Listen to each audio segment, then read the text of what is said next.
اعوذ باللہ من الشیطان الرجیم بسم اللہ الرحمن الرحیم یا ایہا الذین آمنوا اجتنبوا کثیرا من الظن ان بعد الظن اثم ولا تجسسوا صدق اللہ العظیم وصدق رسولہ النبی الکریم وَنَحْنُ عَلَى ذَلِكَ لَمِنَ الشَّاهِدِينَ وَالشَّاكِرِينَ وَالْحَمْدُ لِلَّهِ رَبِّ الْعَالَمِينَ رَبِّ اشْرَحْ لِي صَدْرِي وَيَسِّرْ لِي أَمْرِي وَاحْلُلْ عُقْدَةً مِّن لِّسَانِي يَفْقَهُوا قَوْلِي إِنَّ اللَّهَ وَمَلَائِكَتَهُ يُصَلُّونَ عَلَى النَّبِيِّ يَا أَيُّهَا الَّذِينَ آمَنُوا صَلُّوا عَلَيْهِ وَسَلِّمُوا تَسْلِيمًا اللہم صلی علی سیدنا و مولانا محمد معدن الجود والکرم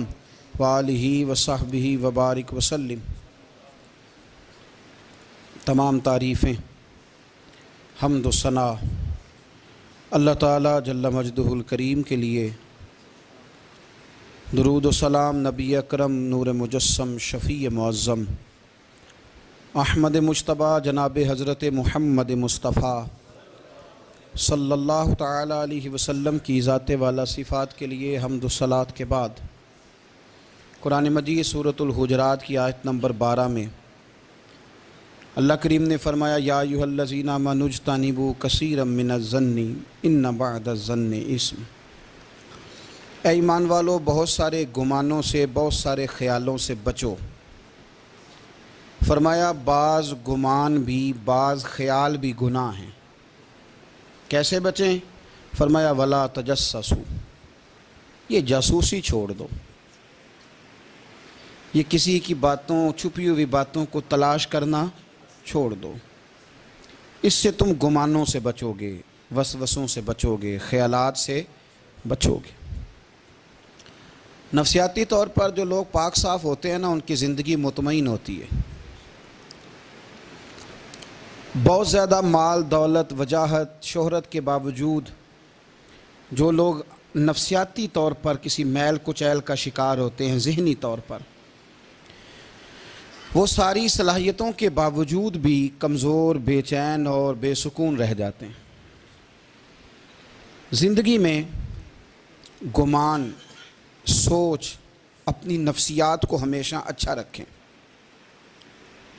کبھی بھی اپنے آپ کو الجھاؤ کا شکار نہ ہونے دیں۔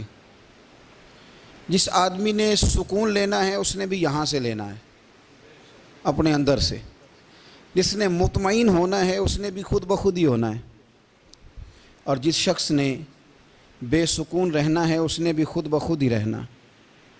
میرے نبی کریم علیہ السلام نے اپنے صحابہ کو مطمئن زندگیاں فراہم کیں، اطمینان بخش رویے حضور نے دیے۔ آپ غور فرمائیں گے کہ غریب ترین صحابہ بھی جب کوئی ان سے پوچھتا تھا کیفیت کیا ہے تو وہ کہتے تھے الحمدللہ، اللہ نے ہمیں نبی کریم کا غلام بنا دیا ہے۔ اب ہم خود اپنے آپ کو اتنا نفسیاتی طور پر کمزور کر لیتے ہیں، سوچ سوچ کے کہ فلانا بڑا ہو گیا ہے، میں چھوٹا رہ گیا ہوں، فلاں آدمی آگے نکل گیا ہے، میں پیچھے رہ گیا ہوں۔ یہ چیز انسان کو کمزور کرتی ہے۔ انسان اگر یہ تصور کر لے کہ جو میرے حق میں بہتر تھا میرے رب نے مجھے عطا کر دیا ہے، اسے سکون نصیب ہوتا ہے، پھر نفسیاتی مسائل ختم ہوتے ہیں۔ بڑے بڑے سمجھدار لوگوں کو کالا جادو ہو جاتا ہے، اور بڑے بڑے عقل مند لوگ ہوتے ہیں جن کی بھابھی انہیں نظر لگا دیتی ہے۔ بڑے بڑے سمجھدار لوگ ہوتے ہیں کہ جن کی دکان کے آگے کوئی تعویذ پھینک جاتا ہے۔ بڑے سمجھدار لوگ ہیں لیکن وہ چھوٹی چھوٹی باتوں سے اتنے کمزور ہو گئے کہ سانپ سے ڈرتے ڈرتے رسیوں سے بھی ڈرنا شروع کر دیا۔ رسیوں سے، وہ جی میں صبح کل چل رہا تھا تو میرے پیچھے کوئی چل رہا تھا تو میں نے کہا سایہ ہوگا آپ کا، وہی ساتھ چلتا ہے۔ ایک حدیث ہے ترمذی شریف کی، اسے یاد کر لیں، بڑا نفع دے گی۔ میرے نبی کریم علیہ السلام نے فرمایا اگر ساری دنیا مل کے بھی تیرا نقصان کرنا چاہے تو جب تک رب کی مشیت نہ ہو تیرا نقصان ہو نہیں سکتا۔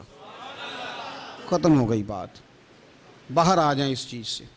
اور فرمایا سارے زمانے کے لوگ مل کر تیرا نفع کرنا چاہیں تو جب تک اللہ نہ چاہے وہ تیرا کوئی نفع کر نہیں سکتے. نقصان بھی اللہ کی مشیت پہ ہے، نفع بھی اللہ کی رضا پہ ہے. تو پھر آپ بلا وجہ لوگوں کو دیکھ کر ٹینشن کیوں لیتے ہیں؟ پریشانی کاہے کی ہے؟ آزمائش کس بات کی ہے؟ اپنے آپ کو سکون دیں، اپنے آپ کو مطمئن کریں، کہیں رب بڑا ہی مہربان ہے، اس نے جہاں اچھا سمجھا ہے وہاں اس نے مجھے رکھا ہے.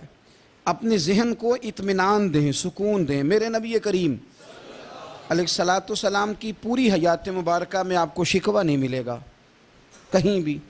حضور یتیم پیدا ہوئے، کتنی دفعہ آپ کو کتابوں میں ملتا ہے کہ حضور روئے ہوں کہ میرا باپ ہوتا تو ایسے ہوتا، میری اماں ہوتی تو ایسے ہوتی. ہم روز نہیں روتے.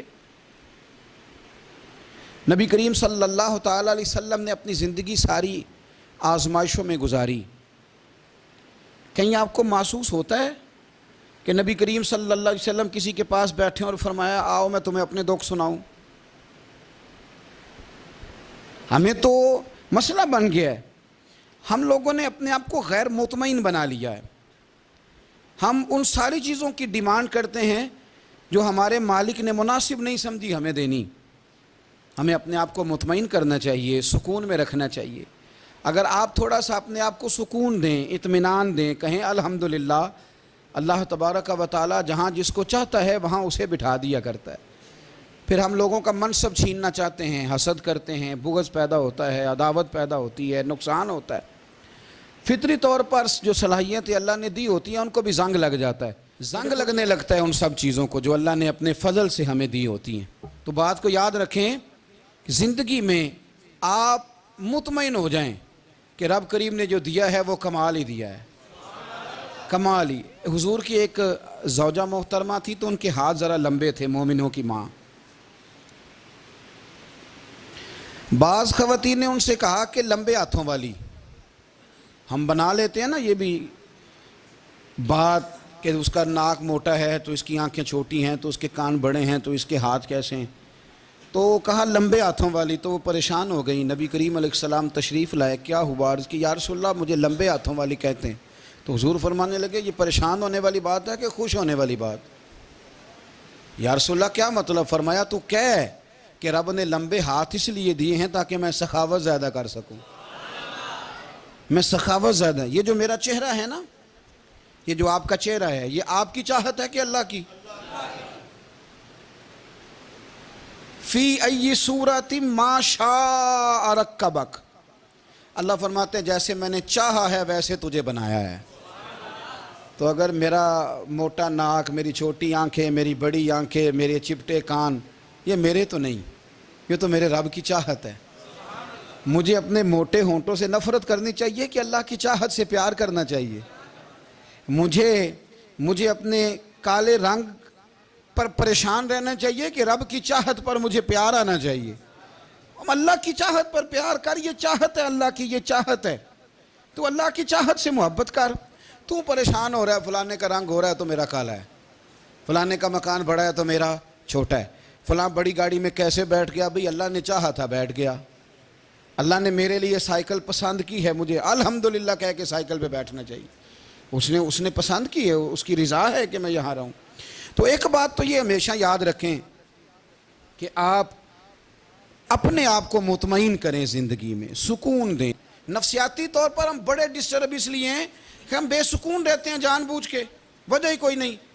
لیکن جب تک زندگی ہے اللہ نے زندہ رکھنا ہے، اور جب وقت آ جانا ہے تو پھر کوئی ہمیں بچا سکتا. تو ٹینشن کس بات کی ہے؟ ڈپریشن کس بات کا ہے؟ ایک بات. دوسری بات یہ کہ دوسروں کی نفسیات کا بھی تھوڑا تھوڑا خیال کریں. ہم پتہ کیا چاہتے ہیں؟ سارے میرے مطابق چلیں، پھر نفسیاتی مسائل پیدا ہوتے ہیں. میرے ساتھ اگر 100 بندہ پیار کرتا ہے تو ان کے مطالبے الگ الگ ہیں. کوئی کہتا ہے جناب کو پیار ہی کرنا چاہیے، ہر ایک سے مسکرا کے ملنا چاہیے. کوئی کہتا ہے حضرت صاحب اتنا بھی پیار کریں تو لوگ نگل جاتے ہیں، تھوڑی ڈنڈی پٹی بھی ہونی چاہیے.